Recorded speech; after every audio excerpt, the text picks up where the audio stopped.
Welcome, everybody. My name is Jill Jonathan, and I am with Red Wine and Blue. So, a little bit about Red Wine and Blue. We are a community of women who use digital media and friend to friend organizing to change the world one suburb at a time.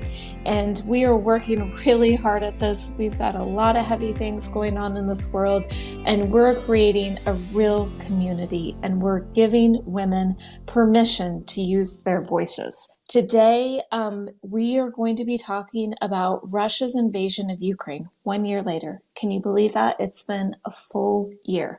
So, Joe, as in JoJo from Jers, will be joining. And then we also have special guest Alex Vindman. Let's get started. Hello. Hi, thanks for having me on. Looking forward to this conversation. I'm really glad that you're able to join us. And I just wanted to start really with you, Alex, just start with a question to ask you, why does it matter to the American public that our country supports Ukraine? This is a good place to start. Why should we still really care about a year on? From my perspective, this war, to me, is about U.S. national security. Of course, there's a humanitarian component that the people of Ukraine are suffering under this onslaught from Russia's illegal war. There's something to be said about European security and the fact that Russia's destabilized European security. There's a large military threat right on Europe's borders. It's a question, frankly, for me, fundamentally about a system in which the U.S. thrives, a system of rules and laws that's been established since World War II, where large states don't prey on smaller states, where it's not the rules of the jungle and might makes right. And Russia is really looking to upend the system. And if Russia were to be successful, it would be disastrous for the Ukrainian population. Russia would certainly pursue genocide and wipe Ukraine off the map. But for the U.S., it would be probably just about as disastrous. We could see a scenario in the near future in which the U.S. is drawn into wars, not just in Europe, but frankly around the world. We have security interests with the sole superpower. We have security interests in the Pacific as well as the Atlantic Oceans. And what you would see is basically a feeding frenzy by larger states attacking smaller states. And you could see that expand to China looking to seize Taiwan, wars in the Middle East. And thankfully, we don't have to deal with this kind of world because the Ukrainians have been such valiant defenders of their own freedoms and their own homes that we don't have to feel this very, very deep threat. But the least we could do to kind of preserve U.S. security is continue to support the Ukrainians that really are looking just for us to arm them so that they could liberate their territory and force Vladimir Putin, the president of Russia, to negotiate. I think that's a reasonable exchange. And in return, we also get additional security, and Russia, this very aggressive state with one of the largest militaries in the world, is basically wrecking itself on the battlefields in Ukraine. It's a pretty enormous return on investment, if you ask me. Yeah, just to thank you for that answer because I think that's so important. But just to touch on something you said, you talked about the Ukrainian people, and when this invasion first began, there were all sorts of predictions from pundits that the capital of Kyiv would fall within days. And here we are, a year later, and not only is the capital still standing, but Russia hasn't managed to occupy more than, which is staggering it alone, more than 11% of the country. So, what does that say about the Ukrainian people? It tells you that the Ukrainian people were underestimated from the outset. I think in part it also tells you that the Ukrainians may be underestimated themselves. I did my just finished up my doctoral work looking at the U.S. policy towards Russia and Ukraine since 1991, since the collapse of the Soviet Union, and some of the lessons I learned conducting my research was not only did we, the U.S., the collective West, miss the signals, the signs of a coming war, something that I've been talking about for years. I alluded to it to a certain extent in my testimony during the first impeachment of Donald Trump, all the way back in 2019. But we also should understand that the Ukrainians themselves didn't really probably surprise themselves with their fortitude, their uh, amazing courage, their willingness to, at all costs, defend their homes. And I think that we at minimum, should walk away from this war recognizing that the Ukrainians are going to be part of the broader kind of European and maybe even the geopolitical landscape. They've made their mark. They're here to stay, and they've locked in their security at a high cost. Um, we should be proud to be allies, and I'm personally proud to be from that part of the world. I was born in Kiev when I was 3 years old. My family came to the U.S., and I'm proud of that population for what they've done. Yeah, I mean, it's really remarkable. They really are an inspiration to everyone around the world. And I kind of, you sort of again touched on this where you were talking about this history of the sort of what was already in the works in terms of Russia's aggression. And maybe this is a dumb question, but maybe for people who may not know, I mean, just why did Russia invade Ukraine to begin with? In a Yeah, simple, so you can present them. sure. So I think we should probably recognize that there's a relationship between Kiev and Moscow that dates back hundreds and hundreds of years. Both of them actually claim a common origin that dates even further back to before the year 1000. Um, they claim that out of the capital of Kiev, way back then, the peoples of Russia and Ukraine originated. For long periods of time, these two different regions, these two different populations coexisted. Eventually, Ukraine itself was destroyed by the Mongol hordes back all the way back in the beginning of the 13th century, and that allowed for Russia to rise as a regional power. And then it started to, as Russia expanded, it was always kind of a conquering state for hundreds and hundreds of years. It eventually conquered the region of Ukraine, mainly because Ukraine was in probably the toughest neighborhood you could imagine. You had the Russians to the north, you had the Ottoman Turks to the south, you had the Polish Lithuanian kingdom to the east, and under all that pressure, the Ukrainians, made some deals, and it turned out against them. And for the period since the mid 17th century, the Ukrainians have been struggling to reassert their kind of independence. But for Russia, what that meant is that it's had this some sort of control, even though it was tenuous early on and kind of strengthened as the centuries went on. It's had this control over the region of Ukraine for a long time. So for Russia, this is part of its core identity. They refer to Ukraine as a little Russians. They and Belarus; those are the country of Belarus to the north. So these are central to who Russia believes it is. And when Ukraine broke off in 1991, Russia really never kind of accepted that and looked for different opportunities to assert control. Initially, they thought they could do that through economic pressure, through kind of corruption, but eventually they settled on, when the Ukrainians started to demonstrate some independence, they shifted to a military approach, force. And all we witnessed in 2014 and then again 2022 is Russia believing that they had the opportunity to seize Ukraine. They were wrong in 2014. They were doubly wrong in 2022 to their own kind of ultimate destruction. It might not happen right away, but this will be the beginning of the end of the Russian Federation in a lot of ways. Not that it's going to break up completely, but Russian power certainly. And I guess the last thing I'll mention is your listeners should mark the fact that this occurred in 2022, but it really started in 2021. It started in the months after uh, the insurrection in the U.S. and the U.S. looking extremely weak and distracted and vulnerable. That's when the buildup started to occur. Hmm. And the fact that you had entire kind of, we have a two-party system. Half of the political system was behind Vladimir Putin, and the fact that Putin was the good guy and against Ukraine. So all this kind of presented a unique opportunity for Putin to strike out, and a window where he thought he could get away with it before Ukraine became too strong. That's so interesting, and I hadn't even written this down as a question. And full disclosure, everybody, I came prepared with some questions.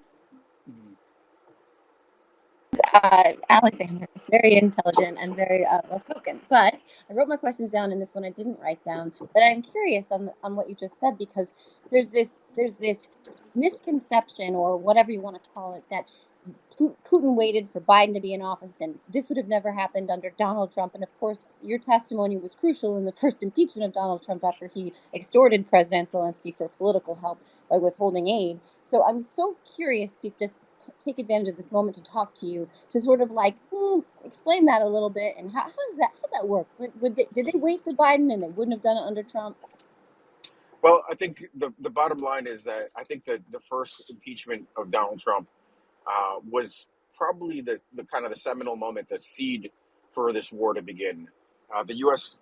again set aside U.S. national security interests and this rhetoric around ironclad support to Ukraine, in with Donald Trump looking to put the squeeze on Zelensky in order to steal an election. So clearly, the signals to the Russians were like Ukraine doesn't matter. And then there is a question of looking for the opportunities. Of course, they would have loved for Trump to be president, reelected the second time around, because then they wouldn't have had to worry about a collective response from NATO. Uh, Trump is notorious for his dislike of NATO. For him, a guy that runs like golf courses, he said NATO didn't pay its dues, and he was going to pull out of NATO. That's pretty well established. So, in Russia's optimal scenario, they would have went in when Trump withdrew from NATO, but they ended up not getting what they wanted. Instead, they had Biden, and a Biden that also, frankly, was distracted and didn't really want to get super involved in Ukraine because, again, the impeachment scandal and the rhetoric around Hunter Biden and Burisma, all these things kind of, basically compelled a scenario in which, even though there was a change to Biden administration, Ukraine, was radioactive and had to be held at arm's length. So you have these factors, plus the fact that I think Vladimir Putin had this perception that Ukraine was slipping through his fingers. He only had so much time to act, and he thought he could get away with it in 2022 when he didn't have to really worry about like half of the U.S. political establishment imposing any costs, and he thought he could win a war in a couple of weeks. So that explains why. What's fascinating is that a year on, there is still some of this baggage associated uh, with these perceptions that Russia is still the regional hegemon, the regional kind of master, and we need to frankly suppress fulsome support to Ukraine in favor of some sort of normalizing relationship with Russia. Mm. It's picking up on the Biden component here and just shifting gears a little bit, but it's still in the same general lane. On Monday, on President's Day, President Biden surprised everyone. I mean, me, although I had the weirdest dream the night before that Russia decided to announce they were withdrawing from Ukraine. I don't know why, but whatever. But he showed up in Ukraine for a meeting with President Zelensky. He walked around the city, and it was incredible. And I was just curious, from your perspective, what was the significance of that visit to the people of Ukraine, but to the world as a whole? It was critical. It would basically took the rhetoric around support to Ukraine, for as long as it takes, and made it real. It was a firm signal that the U.S. was going to, at least through the rest of the Biden administration, support Ukraine, continue to arm Ukraine to be able to eject Russia, end Russia's occupation. What's I would also have to say, frankly, President Biden probably didn't have that much of a choice as to whether to show up or not. And it wasn't in kind of the DC circles. It wasn't that closely held a secret that this was in discussion. You can't really imagine the president of the United States, really probably the only other key leader in the Euro-Atlantic Alliance, that has not visited Ukraine since this war started, just going as far as Warsaw and not going all the way across the border. Of course, he was courageous in doing so. He crossed the border. He walked through the city, as sirens were blaring. He had his national security team basically, dictate to Russia that he was going there, warning him implicitly warning them that this is not the time to launch any attacks against Ukraine. And I would speculate that it was probably the safest day in in Kiev since the war started, because the Russians had no interest in accidentally, kind of targeting the president of the United States, with the implication that there would be U.S.-Russian war. So I think the president gets an enormous amount of credit, but part of the story here is this could have happened, like many things, could have happened sooner as a firm show of support at the 6-month mark instead of the 12-month mark.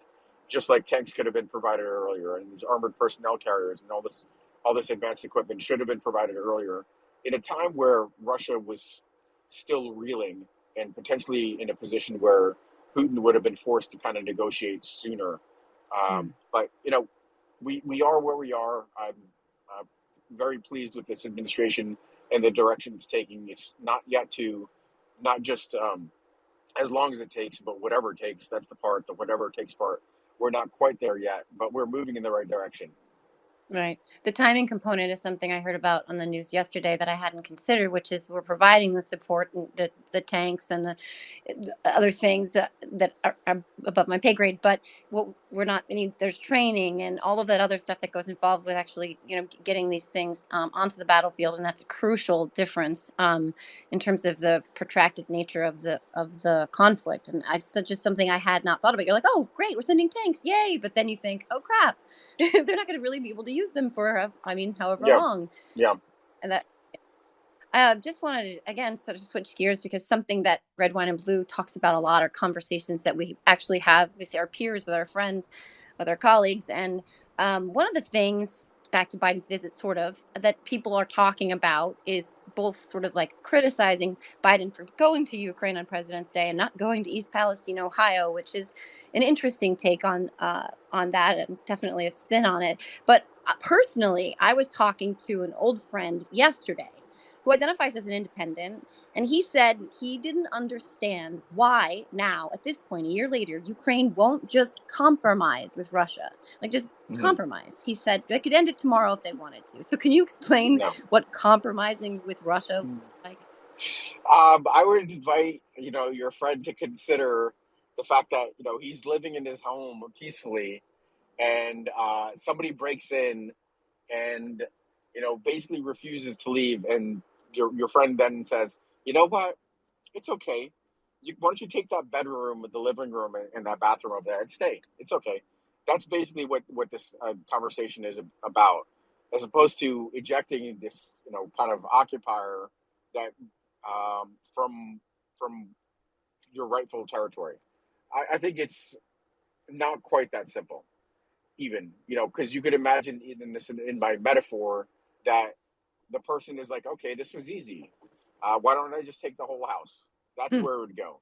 And right. fundamentally, this is the scenario that would play out in Ukraine until Russia is soundly defeated on the battlefield and is forced to kind of accept its inability to wage war on Ukraine, for the foreseeable future, and ultimately Ukraine is given security guarantees, and probably including joining NATO.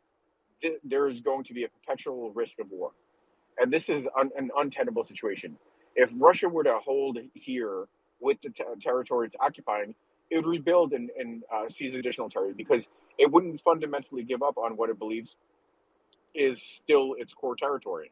The only way it's going to give up on this notion of Ukraine as a separate sovereign country is if it's soundly defeated, kind of that results in a broader kind of rejection of imperialism and colonization, which basically that's what Russia has done for a long time. It's colonized its neighbors and incorporating them into the Russian Empire and then the Soviet Union as republics.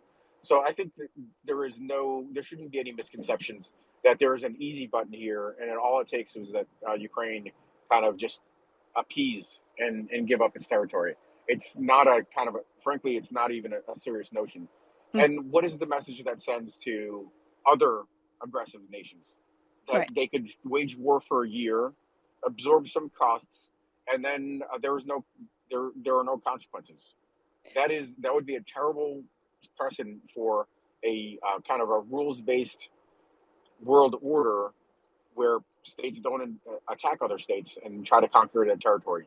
This is where our previous generations, the greatest generation, our forebears, sacrificed their lives to kind of establish this kind of more peaceful order.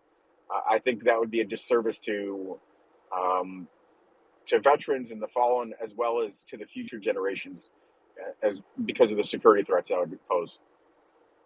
Right. It's interesting because it's sort of another sort of side of, there are a lot of people, well, not a lot. I mean, I've heard people saying that originally had, Ukrainian flags in their profiles a year ago that are now like, okay, well, we've done enough.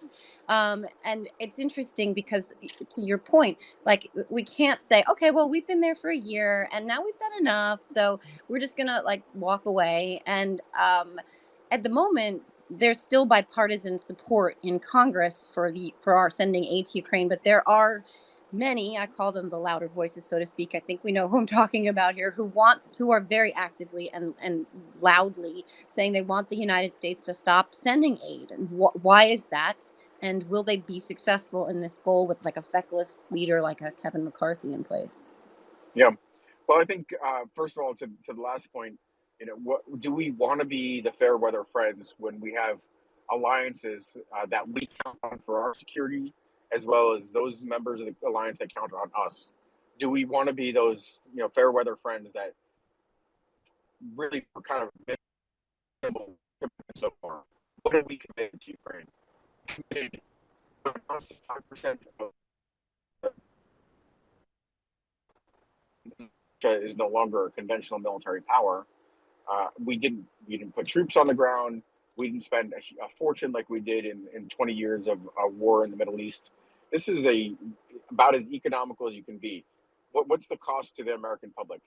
Would it have been superb to be able to not apply those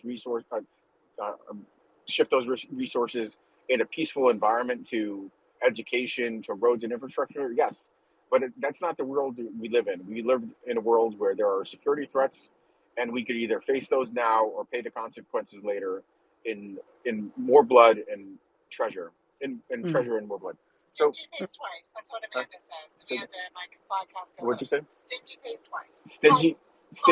Stingy costs twice, I guess. Amanda Weinstein says. So to your point about the kind of the radical right in our political system, I think that's a quite a small minority and representative of a small minority of the population. Ukraine still polls consistently extremely highly. If you ask the direct question, what do you support Ukraine? Do you support additional, aid to Ukraine so they could win the war? It polls extremely high in a political system or a political environment where you can't get two people to agree on from opposite sides of the political spectrum to agree on anything. But you do have this loud vocal, 5% that is going to jump up and down. Question is, do they get their way? They've gotten their way to a certain extent, with Speaker McCarthy. But when it comes down to support for Ukraine through the rest of this year, it's hard to imagine that dozens of congressmen in vulnerable areas in purple states with constituencies that strongly favor support to Ukraine. I'm not even talking about like the Ukrainian populations or Eastern European populations. I'm just talking about average Americans that strongly support Ukraine are going to be pleased with a party that basically casts off our obligations to our allies, and for what? I mean, it's unclear what the gain would be. I mean, for the Republicans, especially these radical Republicans, it's not like those resources would then be somehow applied to other needs, again, like infrastructure, roads, social supports. They would basically do like what the big tech companies do or big companies do in general. They do stock buybacks or like that, or cut taxes. It doesn't even make sense, this argument. Right. So I don't know. I think we're okay for the rest of this year. When it gets into campaign season, it gets a little more dicey. Yeah, one of the vehicles from which the radical right sort of introduces this idea that we need to stop sending aid. Marjorie Taylor Greene, for instance, tweeted today that Ukraine, or maybe yesterday, that Ukraine is the new Iraq, and that Joe Biden is a warmonger who is, and here it is, dragging us into World War III. So World War III and threats of World War III are constant drumbeat for them. And I would just love, your take on that. Sure. So I will just start with pointing out the obvious that Marjorie Taylor Greene is an ignoramus. She's not just that she's unknowledgeable, she refuses to learn. In I guess the same tradition as Donald Trump. And you could talk to her until you're blue in the face, point out all sorts of evidence, and it doesn't make a difference. She has her worldview, and there's nothing to convince her otherwise. There is no substance to the fact that this in any way resembles the 20-year wars in Iraq and Afghanistan.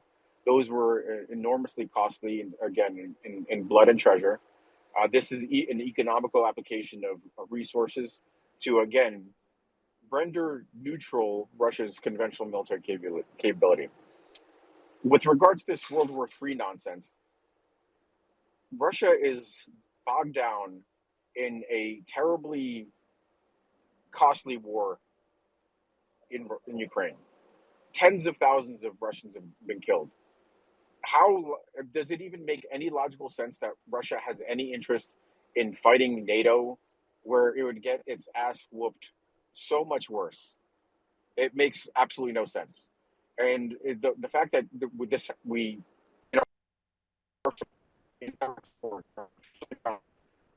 somehow kind of lurch into World War III is beyond far fetched. There are scenarios, frankly, they're much closer to what Marjorie Taylor Greene is prescribing, which is withdrawal and appeasement that emboldens Putin, or a long drawn out war, frankly, which to a certain extent, even the Biden administration was kind of shaping up for when it was not providing sufficient aid, a war that drags on for years, and a war in which Putin kind of pursues incremental escalation. This idea that it kind of war by a thousand cuts. We get to a big war because Russia gets emboldened. It looks for vulnerabilities. It makes attacks, and then we stumble through accident or miscalculation. That happens in a long war scenario. That happens if we don't provide enough support. It absolutely happens more directly if we follow the advice of Marjorie Taylor Greene. Fortunately, nobody really does.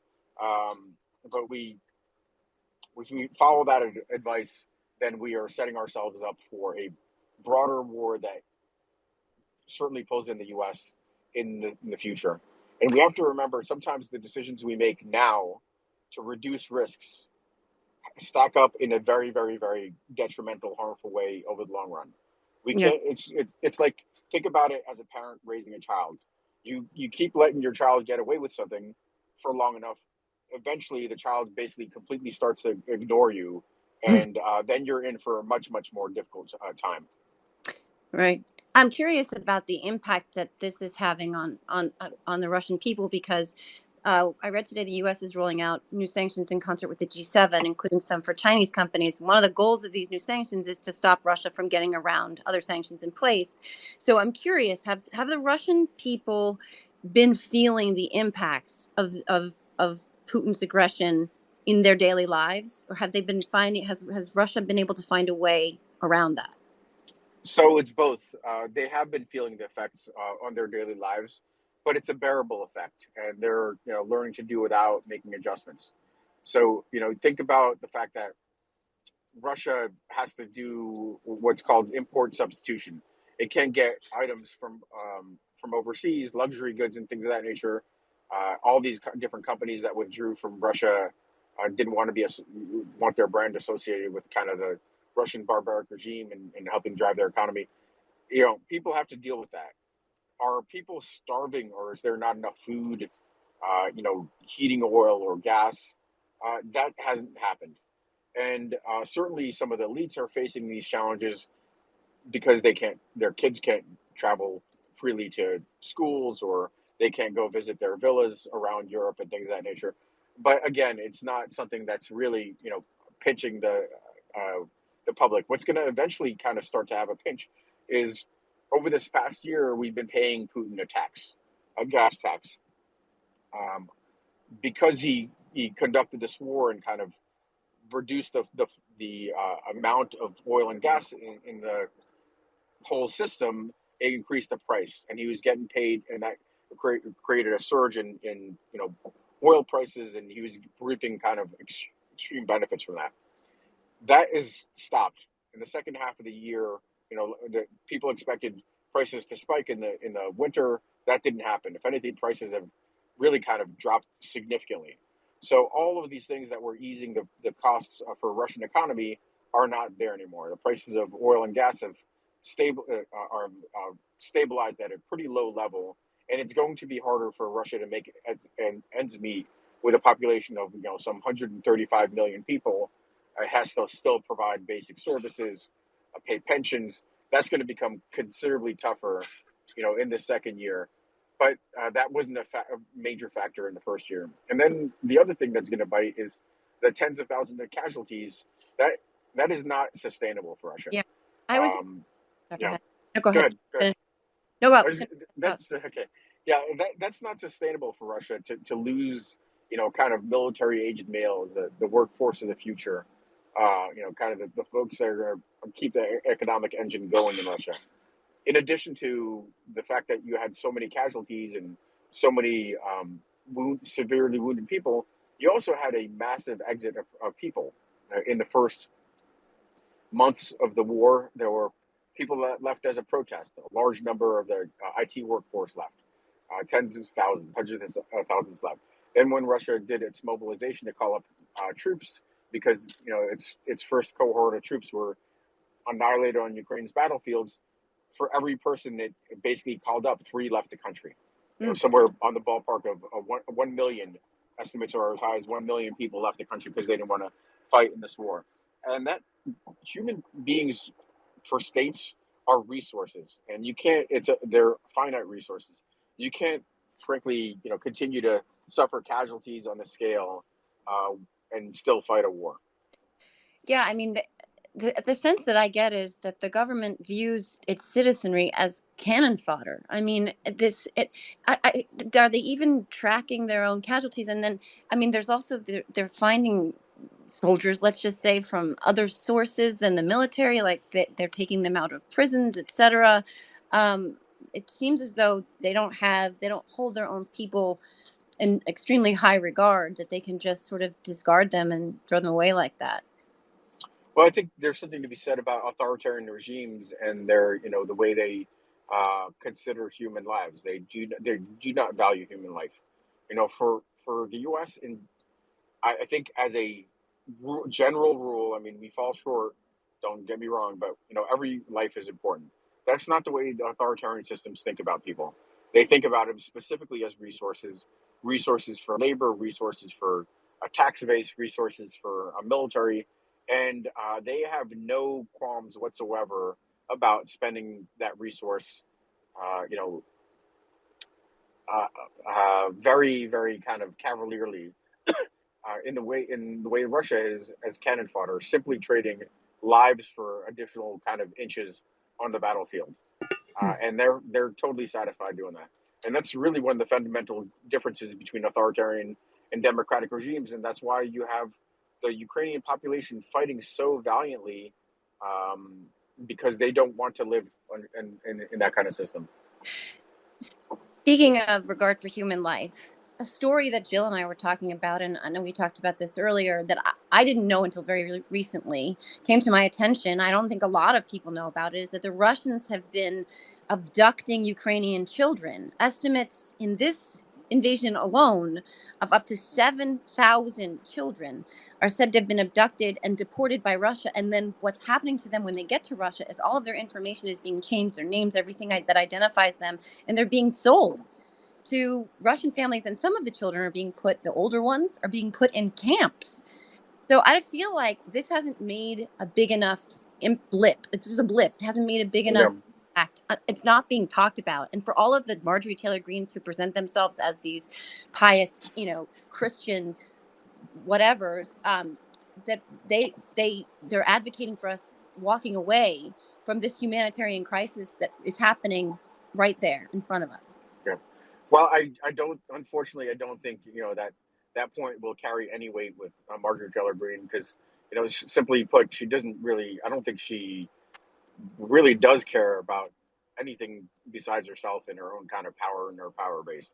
So and I'd say that's representative of the far right folks that see this as an opportunity to kind of inflate their names and accumulate power. So I won't take an opportunity. I won't miss an opportunity to kind of shine a light on how I believe these people operate. It just would be a disservice to point out that they are far from exemplars of what we want for our political leadership. But this is a terrible, terrible story that has been unfolding since the beginning of the war. Russia occupies in the occupied portions of Ukraine. Russia has snatched thousands and thousands of children, has pushed them all throughout Russia. In part, this was part of the plan for Russia, all from the beginning. One of the reasons that Ukraine was so important to Russia is because of the white Russian Slavic population that the Russians believed could easily be assimilated. So they never considered them as different, but with enough brainwashing, with enough kind of reprogramming in camps, the Russians would have made. Eventually, they thought that they could make the Ukrainians into compliant kind of Russians, little Russians, and that's what they're doing on a smaller scale in these occupied territories when they snatch children, young children, some of whose parents were murdered, some of whose parents are alive but have they've been separated from their family, and it is a pretty heinous, horrible thing because you could easily see Russia eventually taking these children, depending on how long this war goes, and then putting them into action to fight against Ukraine. That's the way they would see it, again, as a resource. Exactly. It's just horrific. Absolutely horrific. A few kind of wrap up questions. And again, thank you so much for all this time. What more, it's probably not an easy answer to sum up quickly, but what more do the Ukrainians need to win? Well, so I think we're starting to get to a kind of a significant level of assistance. I would say what the Ukrainians really lack at the moment are long range fires. This ability to go after targets deep behind enemy lines, um, closer to the border with Russia, and go after command and control where the headquarters are, where the leadership is, logistics bases. So this is where the fuel, food, and ammunition would be. The Russians have successfully pushed back some of their logistics after we deployed HIMARS to Ukraine. We offered Ukraine HIMARS. These are systems that could reach 70, 80 kilometers deep. They pushed their resources further back. Basically, Ukraine needs to be able to reach 300 kilometers. That would be a sufficient capability for them to use. They need to be able to do that not just with our kind of these artillery, these rockets and missile systems, but with drones that could fly high and far and go after strategic targets also in the same way. So drones, big drones, what we have in our inventory, like Predators, that could potentially provide both kind of intelligence on what's going on and strike targets. Look, we'll keep it wave tops here and not dive too much into it. Yeah, there are some vulnerabilities involved, but there are ways to account for some of these vulnerabilities and make sure these systems continue to fly and have an impact on the battlefield. The Ukrainians need far more air defense systems to be able to render the skies safe over Ukraine, so Russian missiles and drones don't get through. The Ukrainians could use air power. It's a important component. It's not, a silver bullet. It's not going to win the war on its own, but they need to be able to have air power to destroy both the drones that are coming in as well as Russian air power helicopters that are supporting, right on the edge of battle. They're the ones that are supporting the fight for the Russian side. So destroy those, destroy Russian attack planes that are bombing along the border. Again, air power in general. Mm. And then they need some other, kind of softer systems that are equally important: electronic warfare systems, secure communications, armor.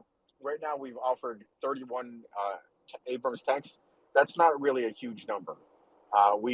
They probably need 3 or 4 times that much to be able to organize a kind of a tip of the spear to break through enemy Russians' lines, and then kind of start to once you kind of penetrate those fortified defenses, then all the other troops can kind of follow behind them, even with the Soviet Ukrainian equipment. So they need that and ammunition in general. I think that's kind of a fairly comprehensive look at what the Ukrainians could use between now and this summer when they conduct counteroffensive and start to liberate territory. Mm. With keeping the eye on looking ahead, here we are, sort of inexplicably a year later, and I'd just like your thoughts on two things. What do you see in the weeks, months, and God forbid, even years ahead for Ukraine? And the second part of that question is, do the Ukrainian people see light at the end of the tunnel? The Ukrainian people definitely see light at the end of the tunnel. Polling basically suggests that the Ukrainians are now convinced of the fact that they'll win and liberate their occupied territories eventually. God forbid this stretches into a years-long war, because that would be a disaster for the United States. A war that increasingly risks spillover, a war that increasingly risks, these really fundamental shifts from what we've witnessed over the past year. China was largely deterred from providing support to Ukraine. A year into the war, they're now starting to consider it. 2 or 3 years from now, they definitely commit their own resources to support Russia. This is the danger of a long war scenario. As well as spilling over, it becomes a broad proxy war between the authoritarian regimes in the U.S. So, God forbid we let this war stretch out that long because we don't do enough. We decide to economize. We decide that it's too risky, and then 2 years from now, this becomes a nightmare scenario. So I think this year is going to be particularly important. I can tell you by the end of this year, Ukraine is going to liberate significantly more territory and probably even start to threaten Crimea. I think that is the one thing that is likely to start to force Putin to negotiate. I wrote an article about this in Foreign Affairs. If we arm Ukraine to threaten Crimea, Russia's hold over Crimea, Putin's going to look to negotiate for what he could hang on to. And that's going to play out by the end of the year. What you see now is Russia conducting some level of offensive, but they're losing enormous amounts of troops and equipment. And eventually they're going to run out of the ability to conduct offensives because offensives are extremely intensive, and they're going to switch to defensive. And that's when Ukraine goes back on the march and starts liberate territory like they did around Kharkiv and Kherson. Not kind of, the inches that Russia is doing, but like swaths of territory will be freed from Russian occupation. Wow, Alex, thank you so much. This has been incredibly insightful, and I know we really appreciate your time spent with us. And I just have one more question because, a lot of us, we're everyday Americans who are just trying to get our kids to school and go to work and get, dinner on the table and things like that. Um, but how can everyday Americans like us help Ukraine? Do you have some ideas for Yep. us? I do have a couple of ideas. First of all, it's an obligation, and I think Red, Wine, and Blue and Suburban Women podcast that my lovely wife participates in, they make it a point to kind of call out that as citizens of the United States, we have an obligation to participate in the system. It's not just on cruise control. We need to help strengthen our democracy, and we do that primarily through voting. But that doesn't have to be the end of our commitment to American democracy. It's also potentially being engaged and being taking on roles within the community, especially for this group that's interested and passionate about Ukraine, that they talk to their networks and mobilize them to continue to contribute to Ukraine. Something as simple as kind of letting your elected officials in wherever you wherever you live know that you're still interested in Ukraine and you expect your elected officials to continue to support Ukraine. That's an important step that you can take. And then, you know, in general, it would be good to see what I believe is a large number of capable women that are leaders in their homes, take a leadership role within their community. And that could be every level, school boards, councils, and then all the way up. I just, to Jill's point, before we wrap up, I just wanted to say that one of the things I was worried about and a little intimidated about was, coming to this conversation, just, not just as a mom, because there's no just before that word mom, but, I'm not a foreign policy expert. Jill's not a foreign policy expert. Like, we're not military experts. We don't know all the terminology and all the stuff that's in the weeds on this topic. But this is how you can have conversations about big things that you may be like feeling a little intimidated by. You can have real conversations, ask real questions. People like Alex and Rachel can give you sort of digestible, bite-sized explainers that make sense. And it's the way we think and the way we talk about these subjects. And it's so important, especially since, we're fighting against a lot of disinformation and propaganda that might be pulling us in an opposite direction. So having a real conversation that doesn't make anybody feel like, well, I'm kind of out of my league here, is such an incredibly important way to spread information about this incredibly important topic. So I'm so grateful that you joined us for this conversation. Always happy to join you, and frankly, it's a privilege for me to be able to talk to your audience that has already kind of demonstrated that they're prepared to do more to advance the interests of their homes and their communities. Yeah, absolutely. Thank you so much. Thank you, Joe. Thank you, Alex. And Rachel, thank you too. I know you're there too. And Thank you. everyone who's listening, please, we can't forget about Ukraine. These are our fellow human beings, and I think that's what it comes down to. These are humans, and we got to take care of each other. So just as a reminder, you can go to our website at redwine.blue. We have all kinds of resources and trainings to help you get involved. And definitely follow us on social media. We'll keep you in the know, and we'll keep you inspired to keep going. So again, thank you to everyone for joining us this afternoon, and have a great weekend. Thank you.